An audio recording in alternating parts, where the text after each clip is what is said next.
ആലപ്പുഴ കായംകുളത്ത് KSRTC ബസ്സും സ്വകാര്യ ബസ്സും തമ്മിൽ ഇടിച്ച് അപകടമുണ്ടായി. വിദ്യാർത്ഥികൾ ഉൾപ്പെടെ 20-ലധികം പേർക്ക് പരിക്കേറ്റു. KP റോഡിൽ മൂന്നാം കുറ്റിക്ക് സമീപം ഓവർടേക്ക് ചെയ്യാൻ ശ്രമിക്കുന്നതിനിടെ സ്വകാര്യ ബസ് KSRTC ബസ്സിന്റെ പിന്നിൽ ഇടിക്കുകയായിരുന്നു. അപകടത്തിന്റെ CCTV ദൃശ്യങ്ങൾ പുറത്തുവന്നു.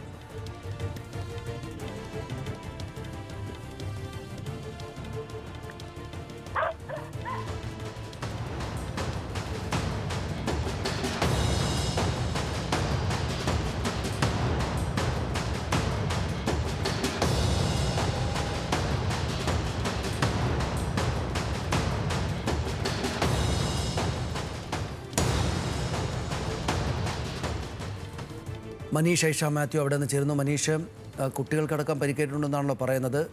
ഗൗരവതരമാണോ പരിക്കുകൾ? സനീഷ്, പരിക്കേറ്റവർക്ക് നിസ്സാരമായ പരിക്കുകൾ മാത്രമാണുള്ളത്. ഇന്ന് രാവിലെ 8:30 ഈ ഒരു അപകടം ഉണ്ടാകുന്നത്. കായംകുളത്ത് നിന്ന് അടൂർ ഭാഗത്തേക്ക് പോയ രണ്ട് ബസ്സുകളാണ് അപകടത്തിൽപ്പെട്ടത്. കായംകുളത്ത് നിന്നും ചാരമൂട് താമരക്കുളത്ത് നിന്ന് വരുന്ന KSRTC ബസ്സിന്റെ പിന്നിലേക്ക് പന്തളത്തേക്ക് പോവുകയായിരുന്ന സ്വകാര്യ ബസ്സാണ് ഇടിച്ചത്.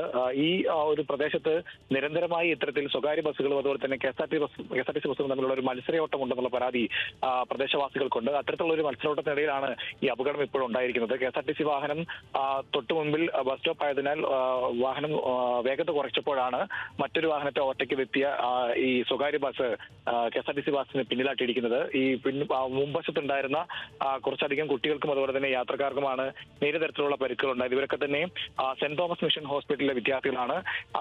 പ്രാഥമിക ചികിത്സ നൽകിയ ശേഷം ഇവരെല്ലാം തന്നെ ഇതിനോടകം ആശുപത്രി വിട്ടിട്ടുണ്ട്. അനീഷ്.